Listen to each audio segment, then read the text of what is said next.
Lepo pozdravljeni še enkrat iz Budimpešte, kjer danes poteka srečanje iniciative 16+1. Lahko rečemo, da je pomemben dan tudi za Maribor, mariborsko letališče, ker je bila podpisana pogodba vredna 660 milijonov evrov. Več pa si poglejmo v prispevku. 300 km stran od pregovorno nebrušenega diamanta mariborskega letališča se je danes zanj podpisala najverjetneje najpomembnejša pogodba v zgodovini. Čeprav je le okvirna, pomeni pomemben korak pri razvoju letališča Edvarda Rusjana in regije. Posel, težak 660 milijonov evrov, sta ob robu konference držav Srednje in Vzhodne Evrope ter Kitajske sklenili družbi SHS Aviation in China State Construction Engineering Corporation. It's our great pleasure to sign this airport project contract on this forum.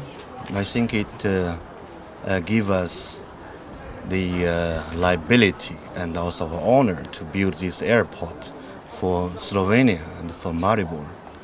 As the biggest contractor globally, we are looking good of Slovenia and especially the Maribor's development.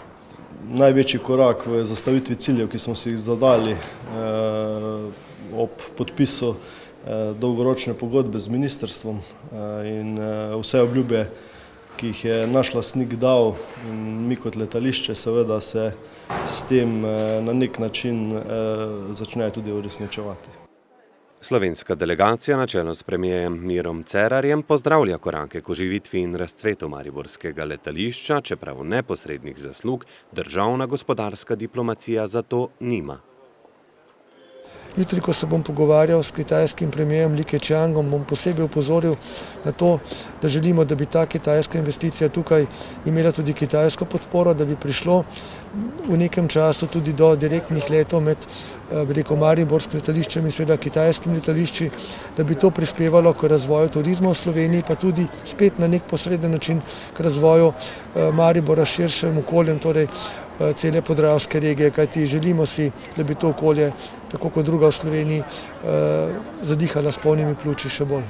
Pozdravljam vsako aktivnost, ki kaže na to, da se bodo pa zadeve tam le premaknile v pozitivno smer, tako da sam podpis pogodbe mora biti podkrepljen tudi s konkretnimi aktivnostmi v realizaciji. Vlada je tista, ki vzpostavlja pogoje, čeprav rada, tako kot vlada tokrat, pristavi svojo košaro tudi, ko se delijo medalje za politične zasluge pri tujih investicijah. Glavna naloga vlade je, da za uresničitev kitajskih načrtov na mariborskem letališču zagotovi državni prostorski načrt. Moram reči, da smo zadovoljni z napredkom, držijo se obljub, ki smo si jih skupaj zadali, in pričakujemo, da bo v marcu leta 2018 državni prostorski načrt v celoti tudi zaključen. Podpisana pogodba pomeni nove in dobre priložnosti za Maribor, kot tudi za mestno občino samo. Kako se bo zgodba stara, nova, ki se piše, odvijala, pa bomo seveda poročali.